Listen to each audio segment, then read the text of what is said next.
जय श्री राधा गोवर्धन धारी भगवान की जय, श्री कृष्णा बलराम भगवान की, गिरिराज महाराज की, नरसिंह देव भगवान की, गौरानिताई भगवान की, श्रीला प्रभुपाद की, गौर Premanandi.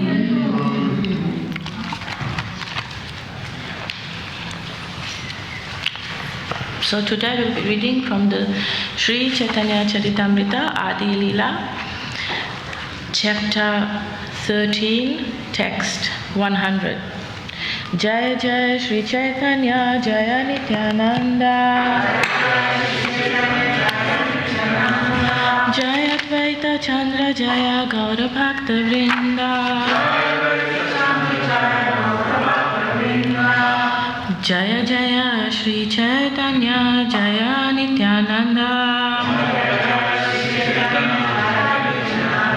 Jaya Advaita Chandra Jaya Gaura Bhakta Vrinda Jaya Jaya Sri Caitanya Jaya Nityananda Jaya Advaita Chandra Jaya Gaura Bhakta Vrinda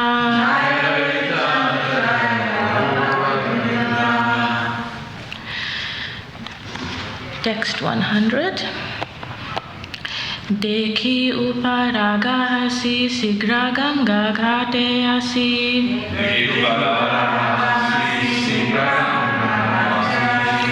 Anande karila ganga snana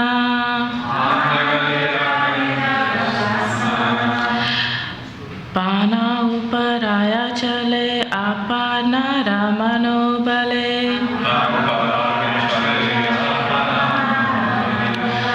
Brahmanere dila nana dana देखी उपरागा हसी शीघ्र गंगा घाटे आसी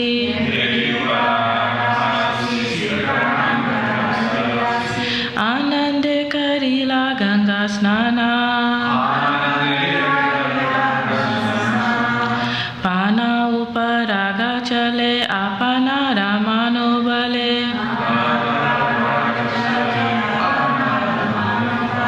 ब्रह्मा ने रे दिला नाना दाना देखी उपरागा हसी शीघ्र गंगा घाटे आसी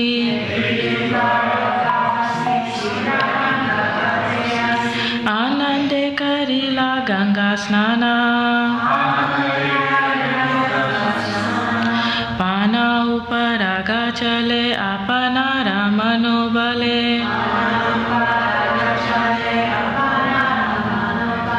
ब्रह्मा ने रे दिला नाना दाना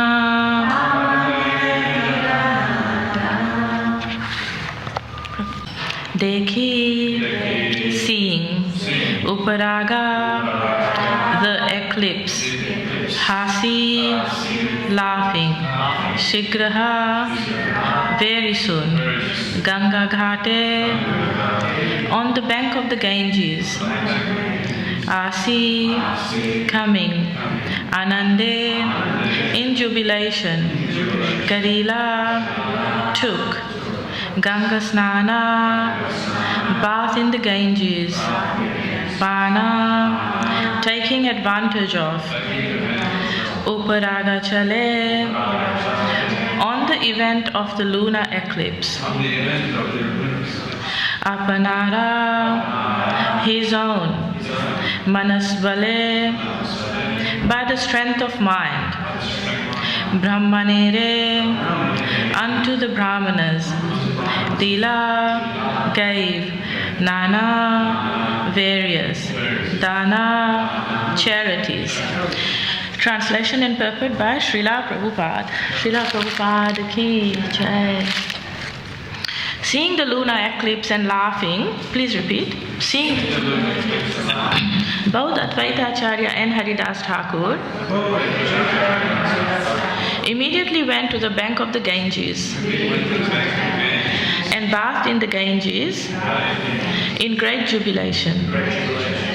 Taking advantage of the occasion of the lunar eclipse,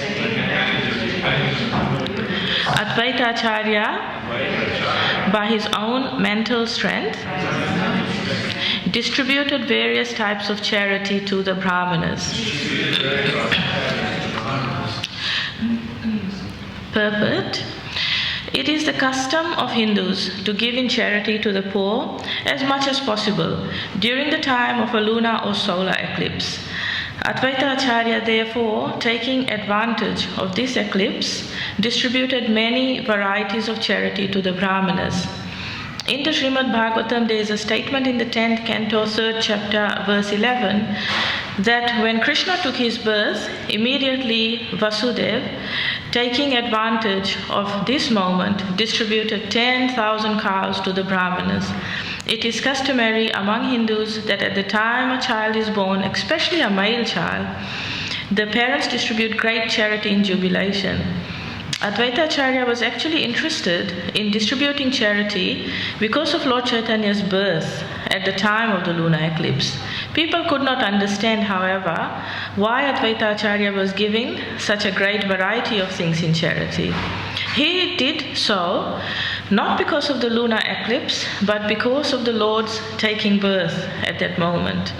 He distributed charity exactly as Vasudeva did at the time of Lord Krishna's appearance. So I'll just be discussing a few points from this purport, and then I'll also talk about Vrindavan Das Thakur, whose anniversary it is today of his disappearance. So firstly, just a few points from this purport. So, okay. So the first thing mentioned in the translation is there was a lunar eclipse happening. So we know that at the time of Lord Chaitanya's appearance, there was a lunar eclipse happening. And that Advaita Acharya and Haridas Thakur, they were very happy, as were all the other devotees. It's described they were jubilant. And so this is why they were laughing. And they went to the bank of the Ganges and bathed in the Ganges. So in Vedic scriptures and the Hindu customs, an eclipse is taken as a negative thing, generally. It's taken as a negative thing, and I'll explain a little bit more as I go through. Despite the negativity, it was actually turned around completely, and this is what we need to be doing whenever there's an eclipse in this day and age as well.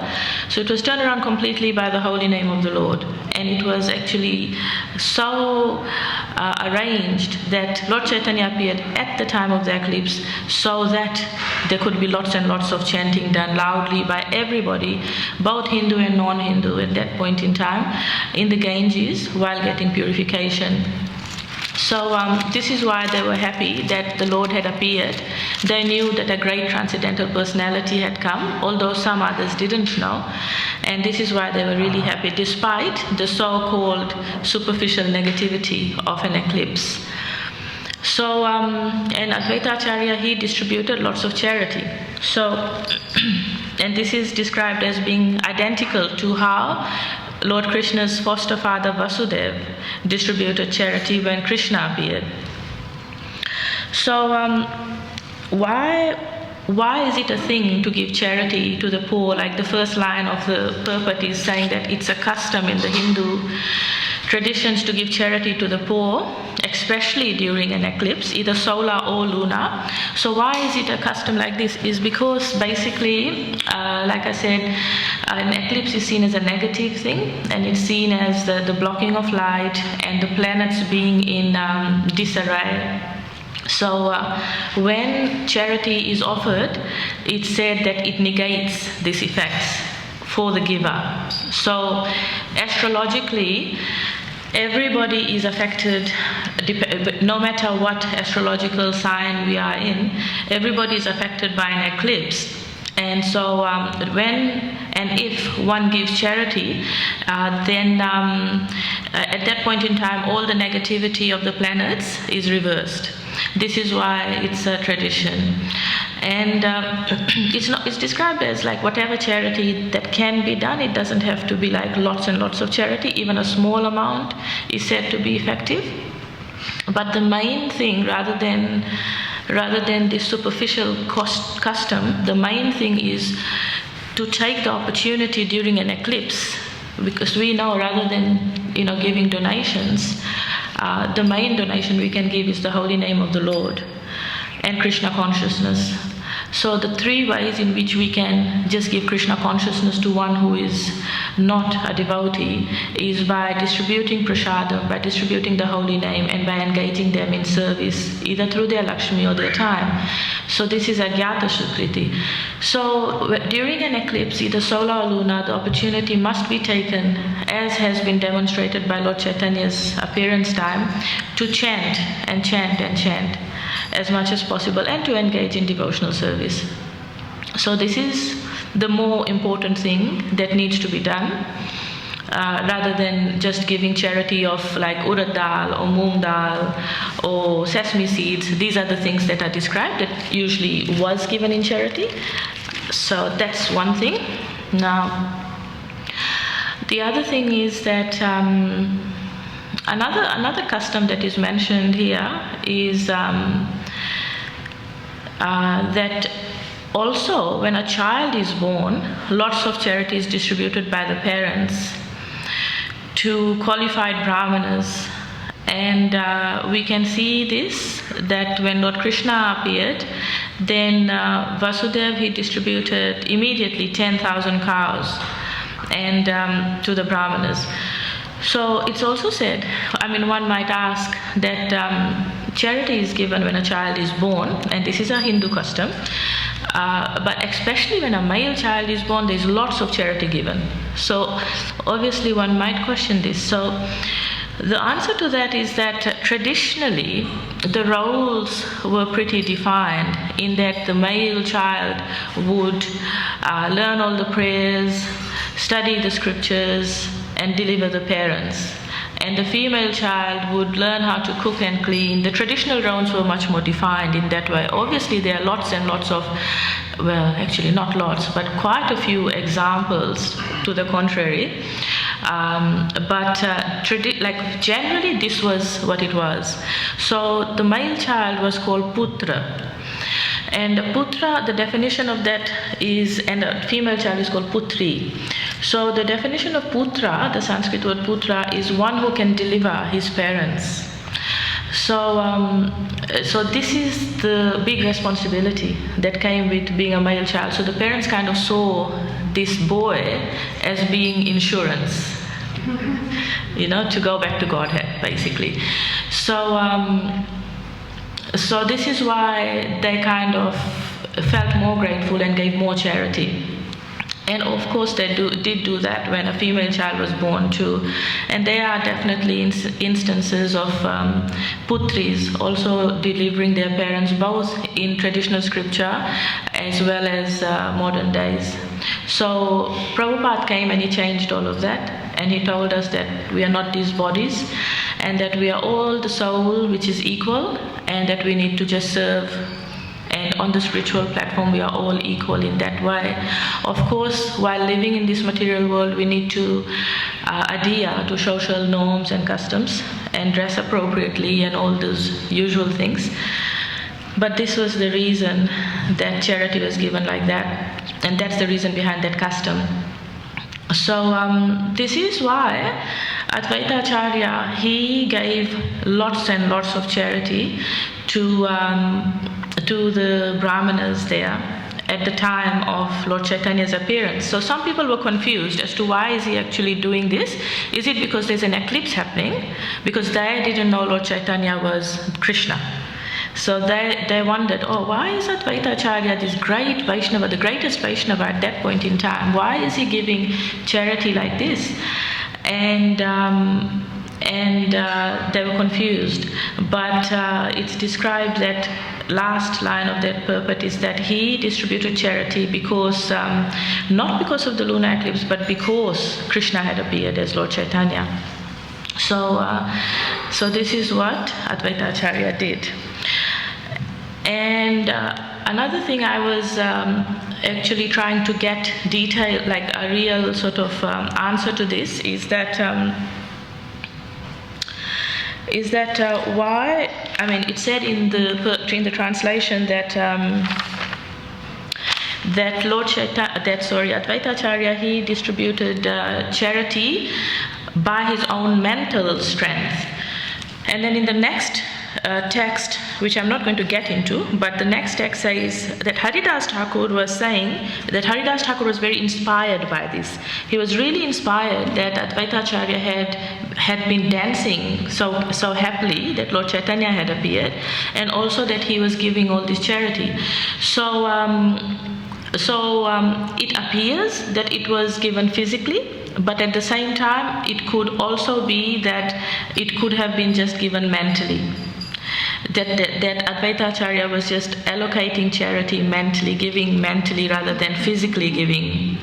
So that just in case any scholar tries to hair split that point, I thought I'd mention it. Okay, and also I just wanted to really briefly touch about eclipses because they're quite interesting, aren't they? So just because of the negative connotation with it, but how it is turned into a big positive. So,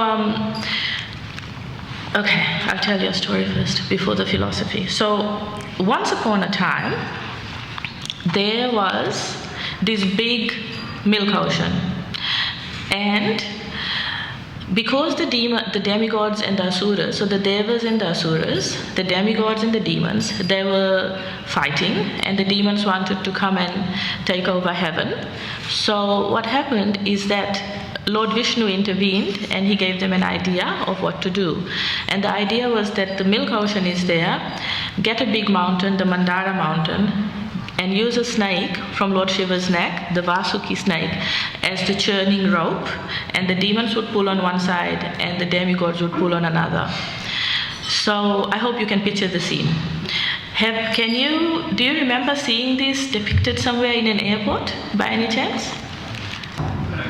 In the Bangkok airport, there's this big diorama in gold of this Samudra Manthan. Samudra is sea, Manthan is churning.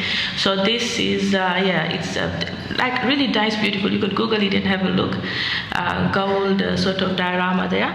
So this is Samudra Manthan. And when this happened, so the churning was happening and lots of different things came out. One thing that came out, which was, and this is the time, the mountain, when the mountain was brought to the Milk Ocean, it actually sunk to the bottom, nearly sunk to the bottom because it was so heavy. So then Lord Vishnu took his turtle incarnation, his tortoise incarnation called Kurma.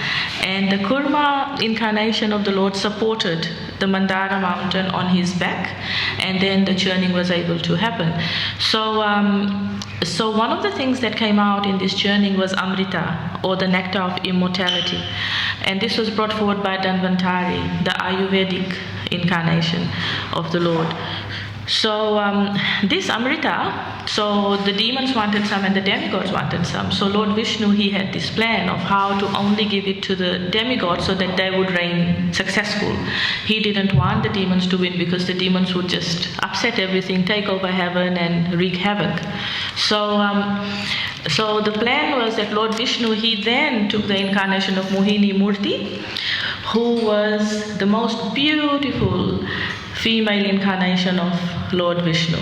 Very, very beautiful. So, and the reason was to bewilder and allure and distract the demons while he distributed the Amrita to the demigods only. So while he was doing that, one of the demons, whose name was Sarbhanu, he was able to notice that, oh, actually, even though Mohini Murti is dancing between us two lions, the Amrita is only getting distributed to the demigods. So he quickly went and sat down in the demigod line at the end of it. And then what happened is, so he got some of the Amrita and he drank it.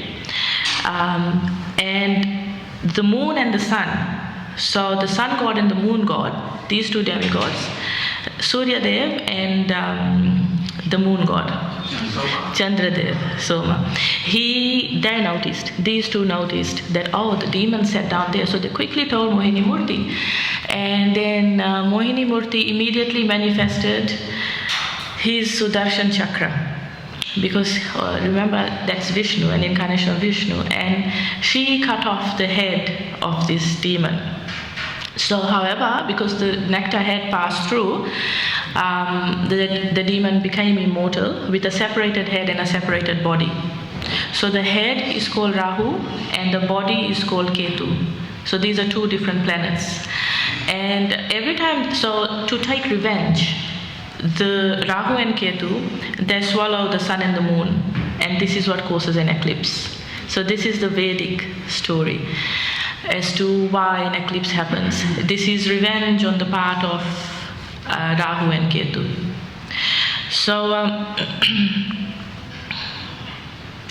and one really interesting thing to mention, when the churning was happening, a few drops of this nectar, the Amrita fell down to earth, and this is at the confluence of the three holy rivers, Ganga, Yamuna and Saraswati, and this is where, therefore, the Kumbh Mela happens here. Every 12 years, this is where the big Mela happens. So I thought I'd just, we know, or we can easily look up the scientific reasons an eclipse happens, and all the things like what happens, the moon comes between the sun and the earth, or the other way around.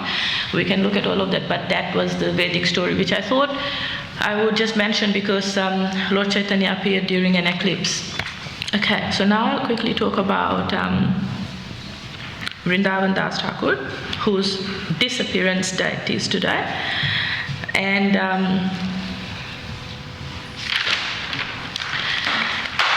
so Vrindavan Das Thakur, he was the son of Narayani. And Narayani was the niece of Srivas Pandit. of the Panchatattva. So when Narayani was 4 years old, when Narayani was 4 years old, she got some really special mercy from Lord Chaitanya. And this special mercy was that she got the remnants of his prasadam, like the whole plate. Not just a little bit, but she got all the remnants of one of the meals of Lord Chaitanya. And because of this mercy, later on, she conceived Vrindavan Das Thakur, a great devotee who is accepted as an incarnation of Vyasadeva.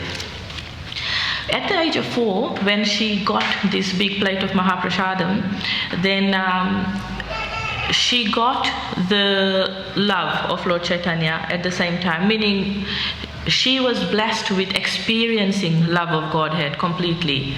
Not that Lord Chaitanya, not that she felt that Lord Chaitanya loves me, but she actually received the gift of love of Godhead, prema bhakti, which is what we all aspire for. So when she got this love, even though she was only 4 years old, she demonstrated all the symptoms of ecstasy, which is crying and crying and crying and rolling around on the ground because of all this ecstasy that she was feeling. So this is true ecstasy, not the drug ecstasy. This is the spiritual ecstasies. There are 8 kinds, it's manifested in 8 different ways. It's the hair standing on end, shock-like symptoms, and crying, and all of that. So she exhibited these signs of ecstasy. And so she was blessed, really, really blessed. And one interesting thing is that even though the father's name is known, but he's not really mentioned that prominently. And Vrindavan Das Thakur was always called as the son of Narayani, rather than the father's name, which was not the norm. That was an exception. So mostly in India it would be like, oh, I'm Narottam's son, or like the father's name would be taken, But for his case, the mother's name was always taken, that he is Narayani's son. And the mother became a widow. So Vrindavan Das Thakur's father passed away when he was still in the womb. And this is another reason he's not known as prominently.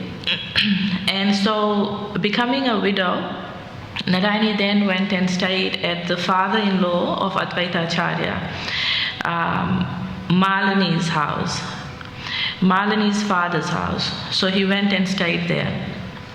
And it said that Vrindavan Das Thakur was very young. He was born 4 years after Lord Chaitanya took sannyas. So Lord Chaitanya took sannyas at the age of 24. And so Vrindavan Das Thakur was born 4 years after this, when Lord Chaitanya was 28 years old. And that he got a lot of mercy from Lord Nityananda. Vrindavan Das Thakur did a lot of mercy and a lot of instructions from Lord Nityananda, and he is accepted, he is taken as being the last disciple of Lord Nityananda.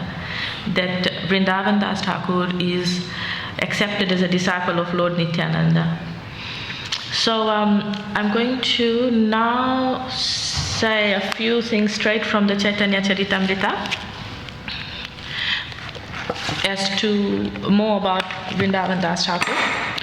And this is from the Adi-lila, chapter 8, verse 33 onwards. So Krishna Das Kaviraj Goswami Maharaj, who has written the Caitanya Caritamrita, he's written this book that we read from just now. He is saying to us, Ohe Mudha Loka, Ohe Mudha Loka, oh you fools. He's telling us, oh you fools, go and read Sri Chaitanya Mangal. By reading this book, you can understand all the glories of Sri Chaitanya Mahaprabhu. So he is telling us to go and read this book. This is the book that has been written by Vrindavan Das Thakur. And this is pretty much the only book he wrote. So this book,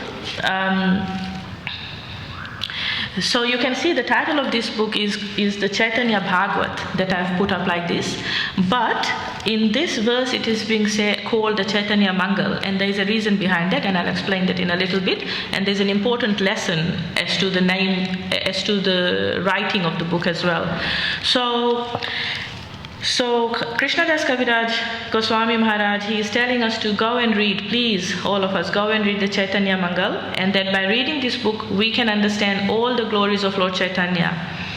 So, Originally, this book was titled Caitanya Mangal. That's why this verse is saying, O he Murha Loka, Suno Caitanya Mangal. So, telling us to go and listen to the Caitanya Mangal or read it. So, originally this book was called the Caitanya Mangal, but there was, so Sri Lochan Das Thakur, he also wrote a book called Caitanya Mangal. He also wrote a book and also called it Caitanya Mangal.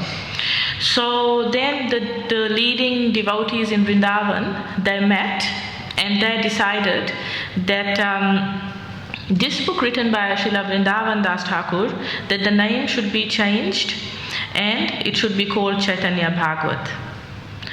So this is more fitting. It's sort of heavier in that the Bhagavat, and the reason for this is because he was the incarnation of Veda Vyasa. So we know Veda Vyasa wrote the Bhagavatam, the Srimad Bhagavatam, and Srila Vyasadeva. So because he wrote this book, it was only fitting that it also be called the Bhagavat. So this is why it started being called the Chaitanya Bhagavat. And that the life of Lord Chaitanya, especially the early pastimes, so all the early childhood pastimes and up to his marriage and like that, it's described in this book. So this is the reason Krishnadas Kaviraj Goswami, he said that I am not going to write again what Vrindavan Das Thakur has already written. That I am only going to write about the later half of Lord Chaitanya's life. So, and this is the lesson I was talking about earlier, is that he's already informed us, this is Krishnadas Kaviraj Goswami, that whatever Vrindavan Das Thakur has not mentioned, those are the things that I will be mentioning in the Caitanya Caritamrita. And the reason for this is that he is accepting spiritual etiquette. And the etiquette is that a writer of transcendental literature never tries to surpass the previous acharyas. So this is something really, really important, that, you know, if we are thinking of writing a book or translating a book, that we should be careful in that we don't try to surpass the previous acharyas. So this is a really important lesson, and this is like the etiquette of how devotees should be doing things. Okay. As Srila Vyasadeva has compiled all the pastimes of Lord Krishna in the Srimad Bhagavatam, Thakur Vrindavan Das has depicted the pastimes of Lord Chaitanya. He has composed Sri Chaitanya Mangal, or Sri Chaitanya Bhagavat. Hearing this book and highlights all misfortune. By reading the Chaitanya Bhagavat, one can understand all the glories and truths of Lord Chaitanya and Nityananda and come to the ultimate conclusion of devotional service to Lord Krishna. So this book is being really praised by Krishnadas Kaviraj Goswami because of many reasons. And he is saying that Srila Vrindavan Das Thakur has given the conclusion and the essence of devotional service by quoting authoritative statements of the Srimad Bhagavatam. Even if a great atheist hears Sri Chaitanya Bhagavat, he immediately becomes a great devotee.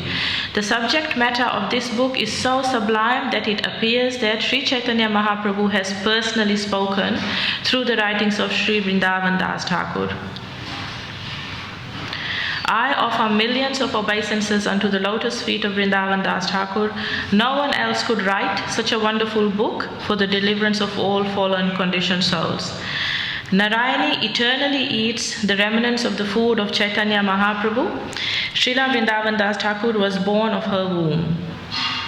So I'll actually read.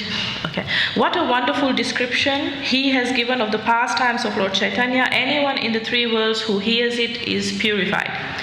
So we are being very, very strongly told, all the way from verse 33 to many other verses onwards, that we should read this book, we should hear this book, and how it is going to purify us, and actually purifies many, many atheists even.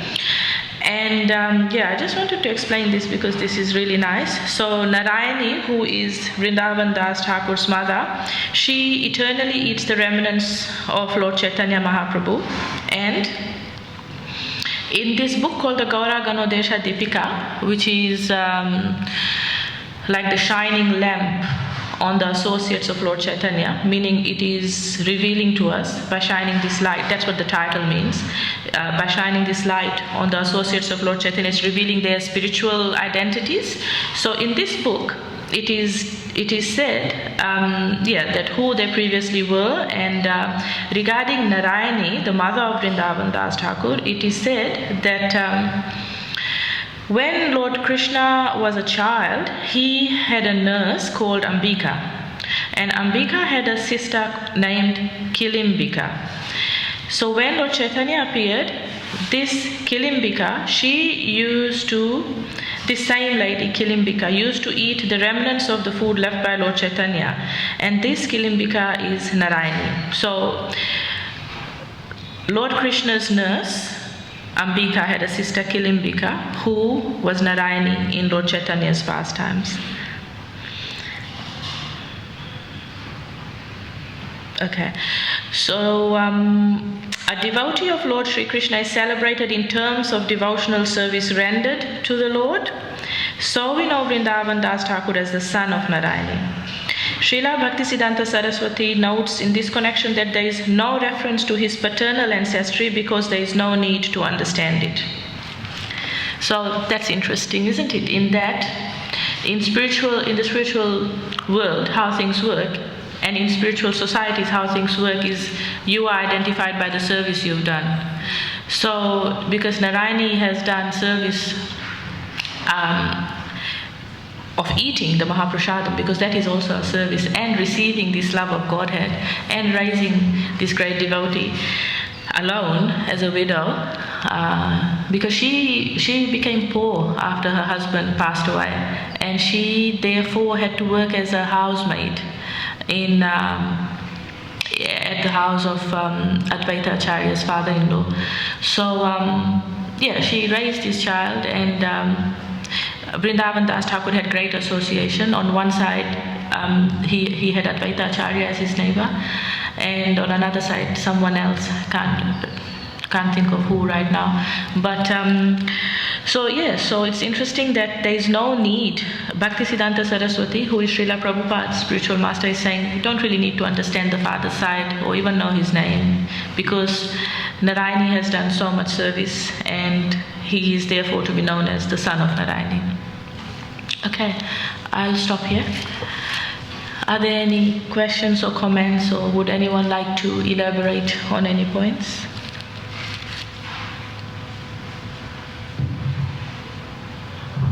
So just while that's going around, I'll just say, so this book is the one volume edition, meaning it's the complete edition. Everything is in here. Otherwise, it's also available in separate volumes. I just want to say it's an excellent class. All the things that I was questioning, you answered. I was questioning about, the male, why he was getting more honour. I was questioning the lunar, and why Lord Chaitanya was born on that lunar. So, but some questions still are coming. So, in this day and age, you mentioned that Srila Prabhupada, said that service is more important, not male, female thing. But in a marriage, and we don't seem to follow that traditional male-female role. But I was wondering if you could speak more about how you can make it work in this day and age without having those role models and things. Thank you very much. And whatever I've been able to say is really the mercy of Prabhupada and my spiritual master and Gauranitai, who are very merciful. So, actually one of the reasons that said that Lord Chaitanya came during an eclipse is to show us what his main reason for appearing in this world was, which was to distribute congregational chanting. Okay, and then moving on to your question, which is how can we make a marriage work without really ascribing so much to the traditional roles? So that's a really good question, and it involves going beyond the body, and sort of looking at each person as an individual rather than a body, just what dress we are in. And we can see that there's who wears the pants in the marriage, for example. That's like, so we know that it's not just the man is, in this day and age, it's not just the man is the breadwinner, the man is the protector. There are many Kshatriya women around too, but it really depends on one's psychology. So, and then it's a matter in a marriage of making it work. And like we have souls in female bodies who are very masculine in their thinking, and vice versa. So it's basically whatever works for that couple, and that there needs to be some mutual understanding between them as to, like, if the man likes cooking, which is traditionally seen as a women's job, so be it. And if the woman is going out to earn money and provide for the family and the man's home, so be it. If that's what works for that couple, that's great. It's more about the psychology of the person. And as devotees, we kind of have to be careful and not really jump the gun, and say, well, I am the soul, and so I'm equal to you, and I can do whatever I want to do because we are all equal rights, all of that. Yes, true, but that's on the spiritual platform. On the material platform, there's still a marriage to work out, and for that reason, there really needs to be understanding of each other's psychology really nicely. And just like a really quick thing to say, so an example of psychologies. So there's this devotee in the UK who remembers her past life, and she is a disciple of Bhakti Charu Maharaj. So she remembered her past life of being killed in a car accident and all of that, after a lot of research and soul searching, and by that time she was already married. But right from the beginning, she would really be doing things that mostly a male devotee would be doing, like playing a big drum and playing it in a group of men. She'd be the only lady standing there playing the drum, and her habits were more like a brahmachari. So even though they were married, they lived in the same household, like living in an ashram, like living in a brahmachari ashram. Both of them identified as males. So, and she got some past life regression done and a few other things done, and she discovered that she actually was this male devotee who had died while out on Sankirtan. And and the story is actually available quite readily on the internet. So if you just Google a few of these words, you'll come. She's in the UK. So, and the husband was very understanding because he was a devotee and he could see that a lot of past life influences were there, and that made it work. So they're kind of not married traditionally anymore, not living together anymore, but there was that understanding that this person, this soul, is in this female body because they were attracted to a female. Therefore, they've come to finish their leftover spiritual life to go back to Godhead in this lifetime. So it's a matter of psychology, not really the dress. Yeah. Okay. Anyone else would like to say anything? Okay, thank you so much for listening. Oh, somebody has a question. Okay, one last question. Just in relation to that story, it was interesting that that research that she did was that the brahmachari who died, disciple of Prabhupada, had a secret affection for one of the brahmacharis who was an Indian, and they did all the research and discovered that that lady they went to see looked exactly like that's right. Yeah, it's a story worth reading. And it's on the internet quite easily. Okay, thank you very much for your auspicious presence, and please let's read the Caitanya Bhagavat. Hari Bol. Srila Prabhupada Ki Jai.